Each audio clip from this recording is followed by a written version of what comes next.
Hi friends, it's Belinda here from Be Making Joy. Welcome to episode 59 of What Brings Me Joy, a mostly knitting podcast from my home here in Calgary, Alberta, Canada. This is where I share my knitting projects with you so you can help hold me accountable for the things that I cast on, and sometimes you get a sneak peek of some of the things that I'm designing. I'm recording this episode on Thursday, August 14th. It's episode 59. And today I have 3 finished objects to share. Well, one of them is a hoe, a half object, and one is a failed prototype of a design I'm working on. I also have some really beautiful new yarn acquisition to show you from our trip to Ottawa and Gatineau, and the color of the month from Ancient Arts Yarns. So if you're new here, welcome. And if you're a returning viewer, I'm so glad to have you back. Thank you for spending some time with me. I share these hopefully to give you some inspiration, encourage you to go on your own journey of whatever craft that you're interested in. So I'm going to start with a life update. As I mentioned, we went to Ottawa July 31st to August the 4th. We were in Ottawa for the Ironman Canada race that my husband participated in.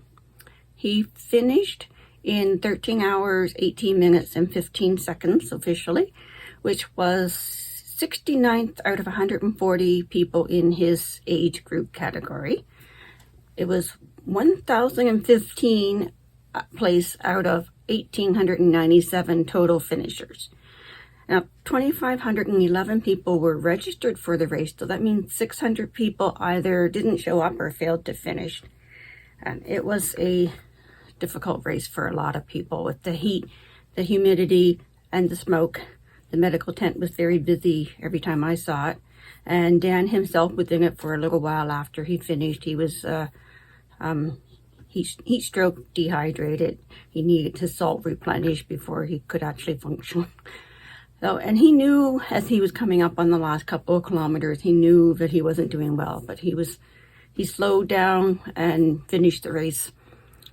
He went straight to the medical tent, but made sure to get his medal and his finisher shirt first. Anyway, he said the hardest part of the race was the cycling. Riding on the roads were so bumpy, it was like riding on a rumble strip. I'm ashamed of how run down our capital city is. The roads were in terrible shape. The sidewalks were in terrible shape, except for the sidewalk in front of Parliament. Also, the electrolyte drinks that the aid tents were serving was something called Morto Hydration, which became the sponsor for Ironman this year. Gatorade was phased out prior to this race, so only the Morto was available. And any trainer will tell you, don't take something on race day that you haven't tried before. And Morto Hydration is only available by ordering from a U.S. website. So very few Canadian athletes have ever tried it. There was no sample booth set up at the expo for people to check it out ahead of time. We tried to find the ingredients list online because of Dan's allergies. He wouldn't touch that. I overheard stories of other people who tried it for the first time on race day and had trouble with it. Not that there's specifically anything wrong with this drink, but like I said, you shouldn't try something new on race day that you've never had before. And this drink was only available by ordering from a U.S. website. So anyway, that's not the point of my story. I haven't gone down a negative complaining train. I'm sorry. While I'm talking about the race, if anyone is interested, the course layout for Ottawa was very different. Usually start, finish, and all transitions happen in the same park, but this one was spread out over 3 different parks. A 10 to 15 minute walk, 10-minute walk between the 2 of them, 15 minutes from the closest hotel, and a half-hour drive to the beach where it started. They put some thought into setting it up, and they provided shuttle services for the spectators to get to the beach to watch the start of the race. But the trouble with that, because of the road closures, like it's wonderful that they closed the roads for the race, but because of that, the spectators couldn't get out of the beach until the last bicycle was on the course, which means by the time we got downtown to watch the rest of the race, they were already on their second or third lap. Some of the leading ones were on their third lap.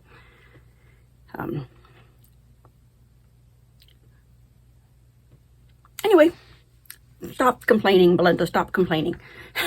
I did get to enjoy 2 yarn stores on the Saturday before the race, while Dan was taking his bicycle down to the beach to get it checked in and set up. I walked to the 2 yarn stores. I looked on the map. There was a 1 yarn store, a 40-minute walk southwest of our hotel, and another one, a 35-minute walk northwest across the bridge into Gatineau. So I decided to go to that one first. That was Biscot Yarns. I can't remember the French name of the store. Les Lanes Biscot. So I walked over there into Quebec. Maybe I'll insert a bit of footage of my walk. And I'll show you my purchases in the acquisition section of this podcast. And then I checked the map, and it was 50 minutes from there to Wabi Sabi Yarns. So I still had lots of energy, so I walked to Wabi Sabi. And then Dan met me there for lunch, and he complained about the 40-minute walk there. And of course, that was after he had taken his bicycle down to the beach, driven to the beach and whatnot. And he was out in the heat all day too. So anyway, so we had lunch together down near Wabi Sabi and then Ubered back to the hotel. So that was a fun day. Yeah, I think that's pretty much all there is to say about our trip. Whenever I travel, I suffer from jet lag for a few days afterwards, and I do almost nothing for a couple of days and then have to play catch up. So there really isn't anything else to report other than we gave our mudroom a thorough cleaning out, thanks to our daughter, our middle daughter. When we came home from our trip, we noticed as we drive into the garage that some of the bins that were in the mudroom were pulled out and in the garage. And she had thoroughly cleaned the cat's litter box area and mopped the floor in there. And it looked great. So we took advantage and continued on that momentum and cleaned out the rest of the mudroom. The cupboards in there. There's cleaning supplies, cat medication, dog medications for the dog that we haven't had since 2016. There were flashlights. Dan went through all the flashlights to keep only the ones that were actually working. And I let go of all the aluminum serving trays that I was hoarding. I finally convinced myself that if I were ever going to go take food to a party, that I would go buy new serving trays to take them in. Aluminum serving trays from the dollar store. So I feel pretty good that I let go of a little bit of my hoarding tendency. There was a whole bunch of plates and cups and napkins and stuff in there as well. So my congregation is doing a get-together this weekend, a goodbye party before we rearrange our territory boundaries and switch congregations. So I will take plates and napkins and stuff to there and hopefully clean out most of that. So yeah, and then the bins that she had pulled out into the garage, Dan and I went through those. Some of it was they both were camping supplies. Some of it was expired food. We integrated the camping supplies back into the rest of the camping supplies elsewhere in the house. We threw out some stuff. We went through the box of, we have a tote bin full of Thrive, which is a dehydrated food system. Emergency food, dehydrated, like Army style, would last for like 25 years. So it's still very good, but we have kind of forgotten about it. So we went through it, reacquainting ourselves with what's in there. You know, we came very close during COVID to have to use our emergency supplies. So we kind of pretty much had an emergency plan meeting, Dan and I. We didn't actually include Ilana in the plan because she wasn't around. But we talked about what kinds of emergencies we might expect in Calgary and what to do and whatnot. Anyway, that was good. Weather-wise, it's been raining a lot here in Calgary. We've had so much rain that we're probably the only place in Canada right now that doesn't have a fire ban because we've had all this rain. So it's so many fires are burning again across Canada. It happens every year. It's so dry across Canada that just the slightest spark can set off a fire. So I wish we could send the rain everywhere else.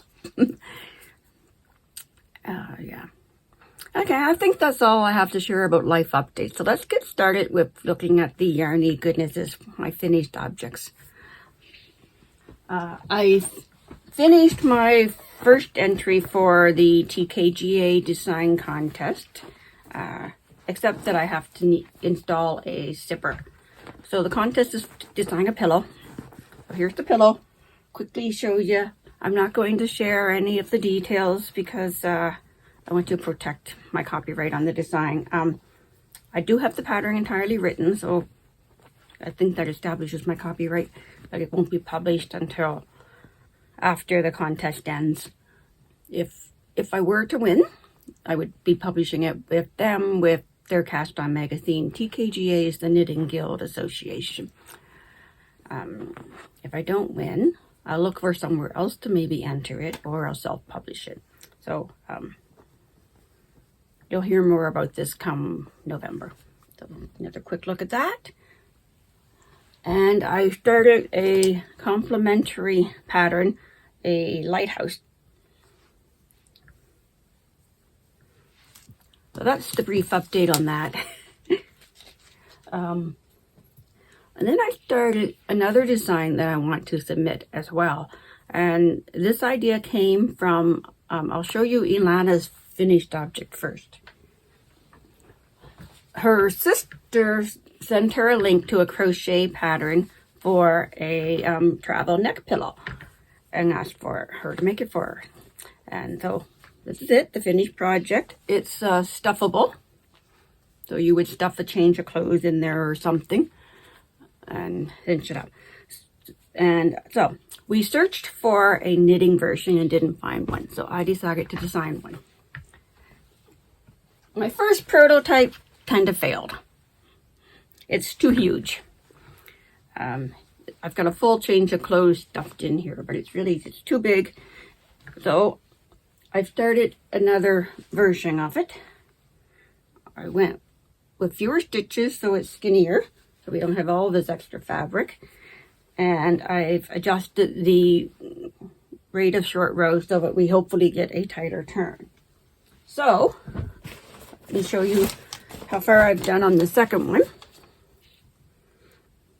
I'm just ready to start making the turns. So that's that new project. Now, just give me a second. Toss.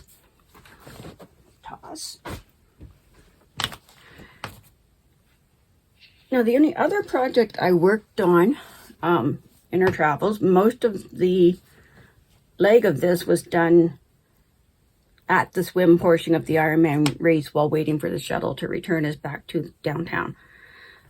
So I did most of the leg at that point. This is the banana sock. It's a fruits pattern by Premier Yarns that complements their yarn, Premier Yarns Fruits Yarns, which is a 93% acrylic, 7% PBT.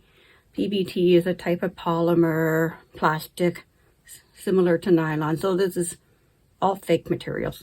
But it's soft and it's pretty neat how it worked up. So I got most of a leg done at that race, and then I did some off the cuff at dentist appointments, and then I was still close to finishing it. I sat here and finished it. So sock number 2 is finished. Sock number 1 have been left aside. I was working on them in tandem. So sock number 1 is waiting for me to start the leg. So let's rearrange these. Let's take sock number 1. Let's take sock number 2 out of its bag. The leftover yarn from that. I've got a fair bit of yarn left over. And let's put sock number 2 back into my bag. Oh, I'm going to actually transfer these back to my 9-inch needles that I was using on this one, because I like the 9-inch needles first. So I'll leave that out here. I'll transfer it back to the 9-inch needles and then put it back in my purse. This bag squishes up nicely and goes into my purse for emergency knitting. So after we finish recording, I'll do a round or two of that to transfer it to my 9-inch needles and then pack it away. And I think that's all there is to say about the banana socks. Needles are 2.75 millimeters for me. The yarn is Fruits by Premier Yarns, the nice self-patterning yarn, and the pattern is also by Premier Fruits, free on their website or on the Mary Maxine website is where I got the pattern from, where I bought the yarn from.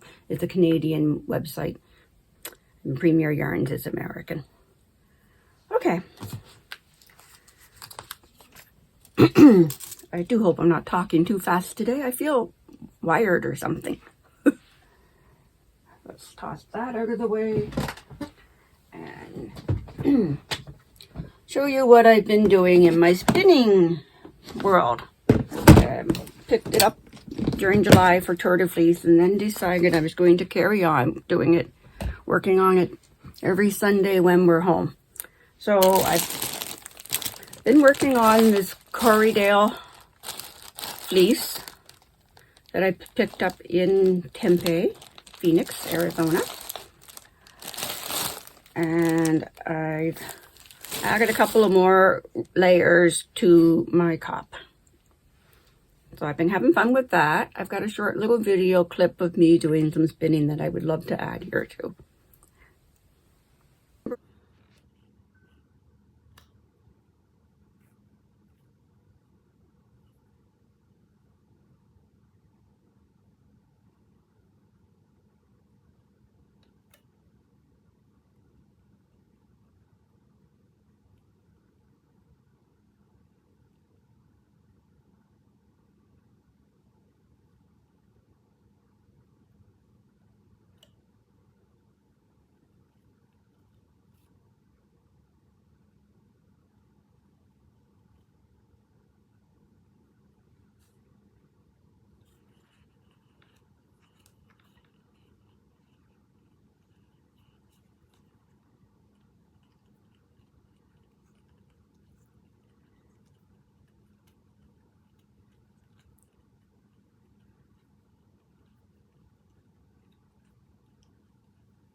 Oops.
So I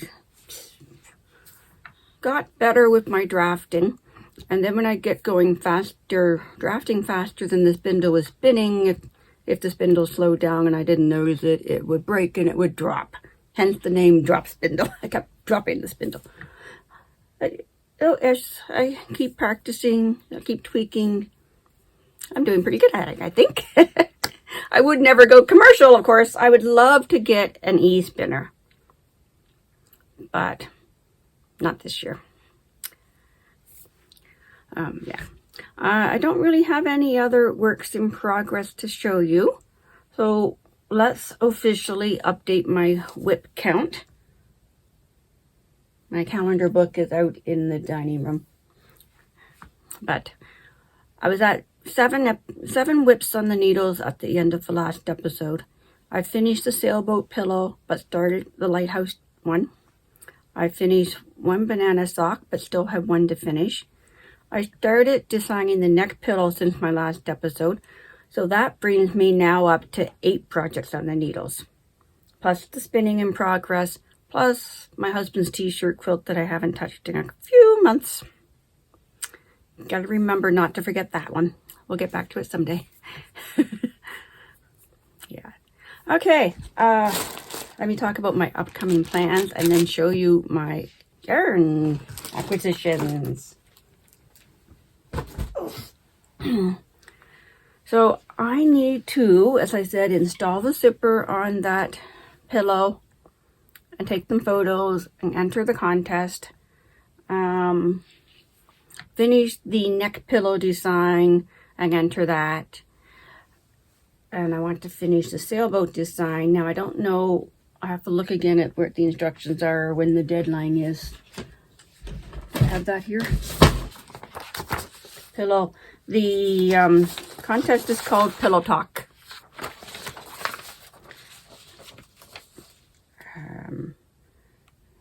You have to use currently available commercial yarns. The entry must be a pillow or cushion.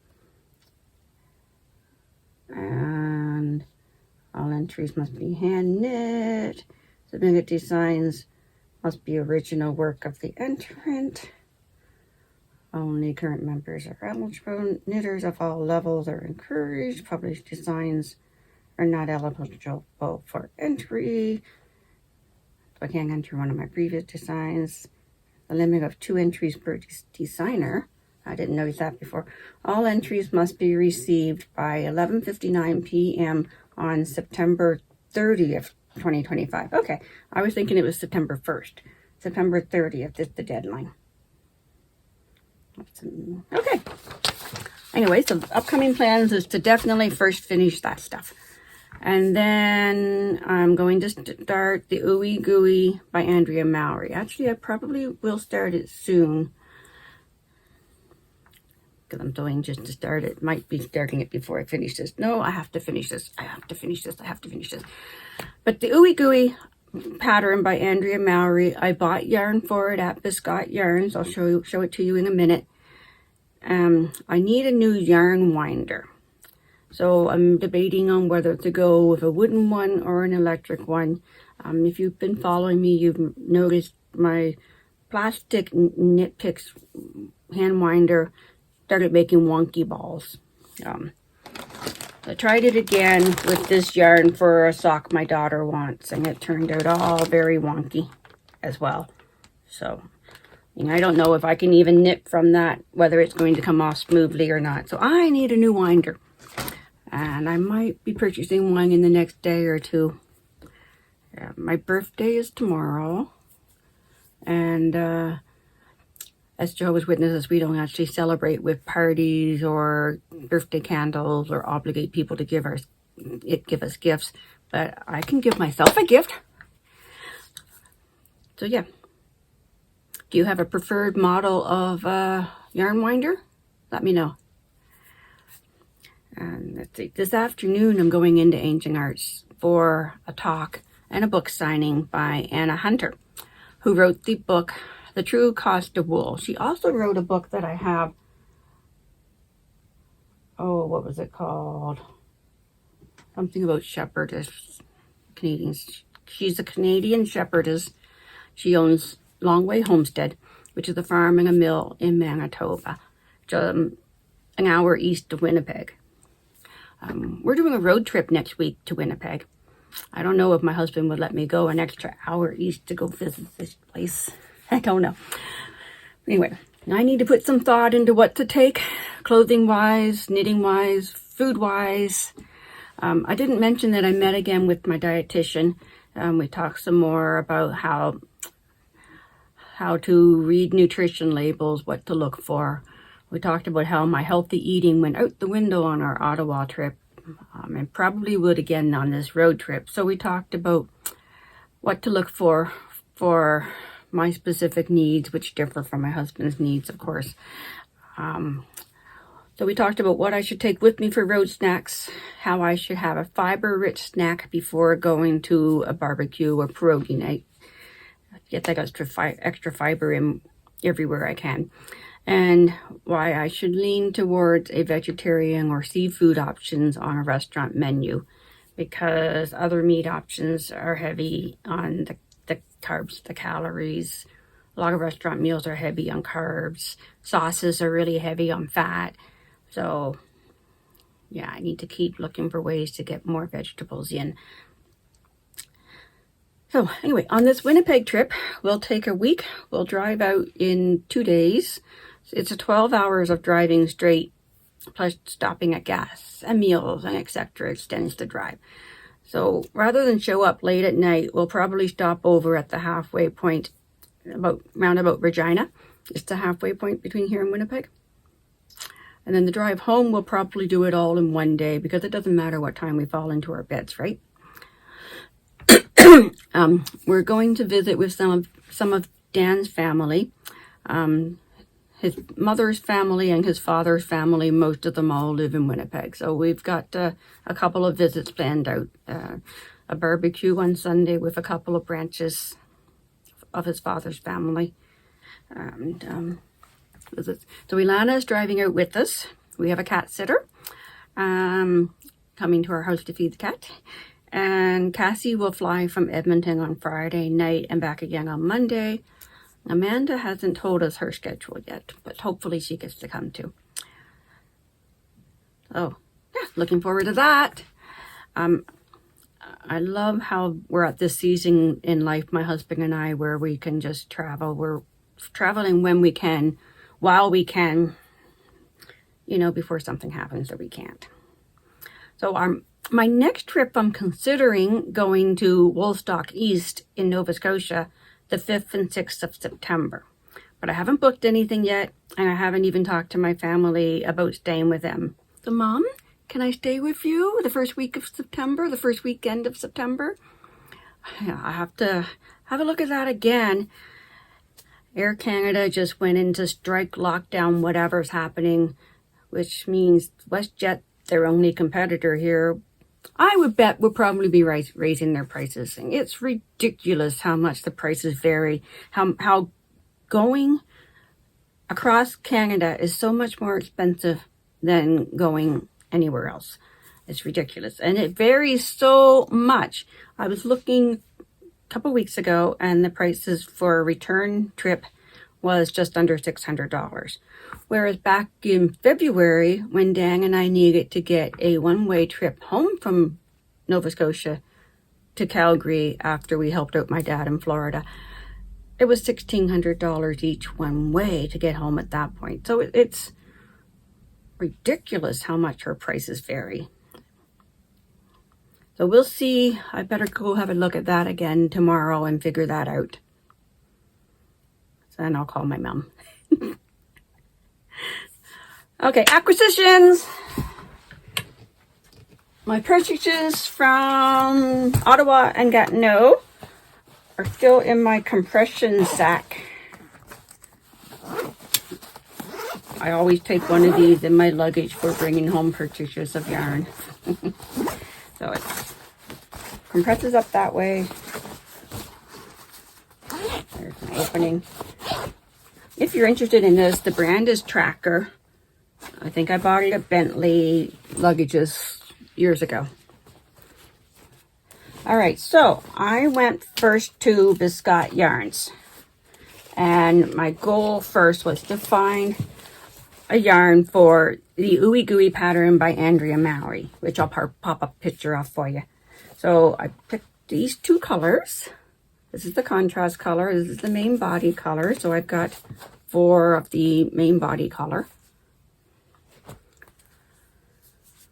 So what do you think? So this is Biscott. Some glasses. La Douce MCN, and MCN means merino cashmere nylon. So it's 80% merino superwash, 10% cashmere, and 10% nylon. It's sport weight. 350 meters per 115 gram skein. So that's going to be lovely. And tossing everything on the floor here. I have a nice mess here. And I found a sock yarn. You know I love purple, so isn't that just my colors? This is Biscot Autorayante, which I guess is French. Self-striping. So I guess that's the French versus the English. Hand dyed. It's called, oh, there it is. It's called Bissock. And it's 85% merino superwash, 15% nylon. So that's an even higher merino content than the sock NATO at Ancient Arts that I often use. So nice and soft. 400 meters out of 100 grams. So then when I took those up to the counter and she rang it in, she said, do you want to join our stamp card? That card that they stamp for every, I'm not sure how it worked, but I said, okay. So then she filled it out and she said, oh, you earned enough for 20% off your next order. So I bought another order. So I went back and looked at the Bissock again and picked out a color for my husband to do him a pair of socks. I've never done him a pair of socks. It's really time to do a pair of socks. And I do have a greeny brown color yarn over there I bought a while ago to do a pair of socks for him in the Lord of the Rings theme. I still haven't done a pair of socks. So I need 2 pairs of socks now for him. Again, this is Bissock. And, oh, is there a colorway on these? I might have to look at the colorways. This one's called Blue Jeans. Yeah, this one's called Blue Jeans. Let's get those other ones and look at them again. The color names. This one is Burlesque. This one is, where's the color?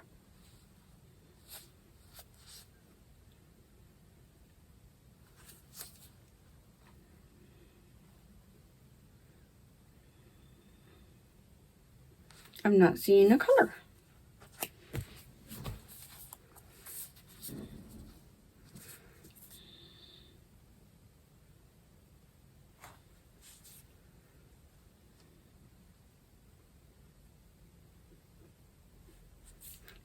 Nope, I'm not seeing color names on these two. Anyway.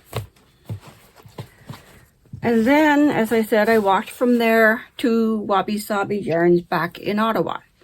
And there I bought this bag, project bag, that was made by one of their staff members. No, she said this girl teaches in their store.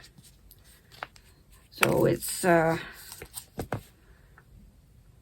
Doorstopper Designs. And it's very Canadian themed. The evergreen trees, the bears in the woods, and the bears have the Canadian maple leaf on them. And the vinyl bottom. Very nice. So it stands up on its own.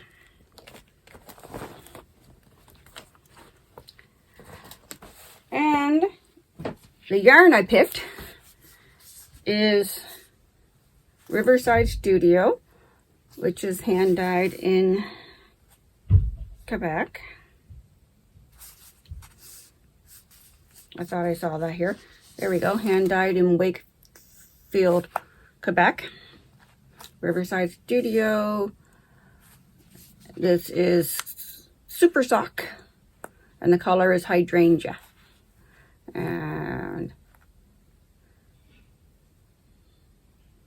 merino nylon. I'm not seeing the percentage breakdown.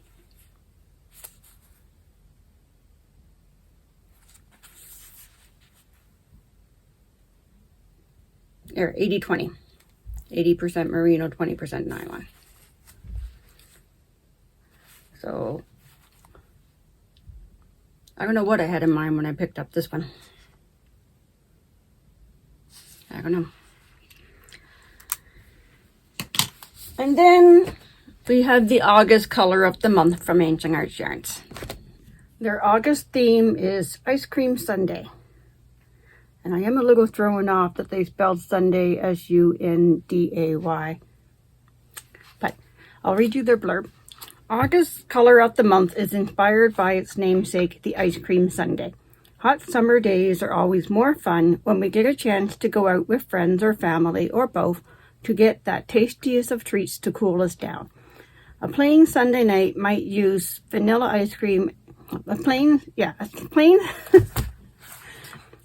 plain sundae might use vanilla ice cream and chocolate fudge, but our sundae is deluxe, and it dresses it up with a delicious strawberry ice cream with a choice of 2 toppings, caramel or chocolate fudge, and some yummy seasonal berries.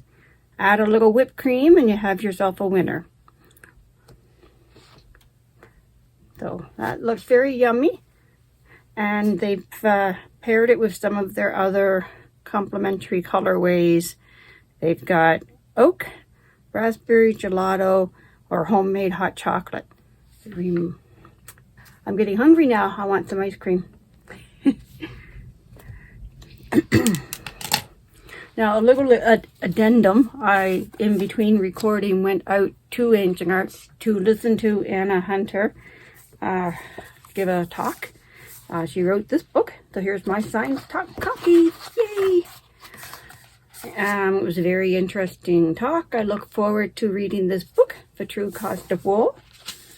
The whole premise, I think, is summed up by a couple of lines out of her foreword. More than 90% of Canadian wool is exported. Meanwhile, more than 95% of the wool yarn that Canadians consume is imported from other countries. This makes no sense, not from a commercial perspective, not from a logistical perspective, and certainly not from an environmental perspective. How did we get here? Where are we exactly? And how can we turn the Canadian wool around? So I look forward to that. One of the things she pointed out is the low cost that the farmers get for the wool makes most of them, a lot of them, just throw it away. That's sad. So very forward to reading this. Anyway, so that's all I have to share with you this episode. So thank you for watching, and happy knitting, happy crocheting, happy beading, quilting, belting, whatever it is that you like to do, go make some joy. Got my morning coffee, and I'm walking over to Quebec to Biscott Yarns.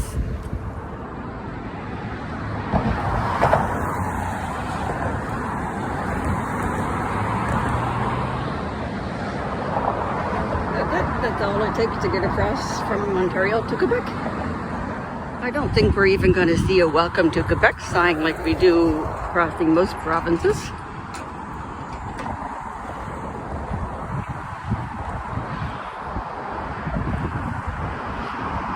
Now I guess I gotta take a pathway to get down and under this road and go that way.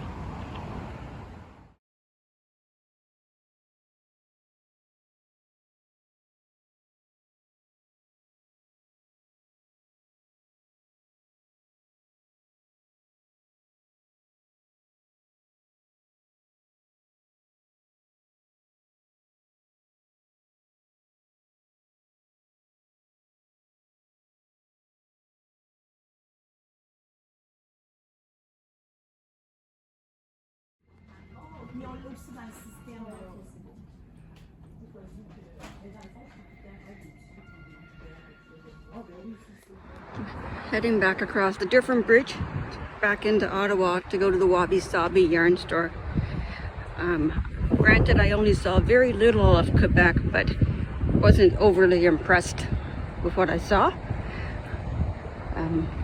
But having a nice walk.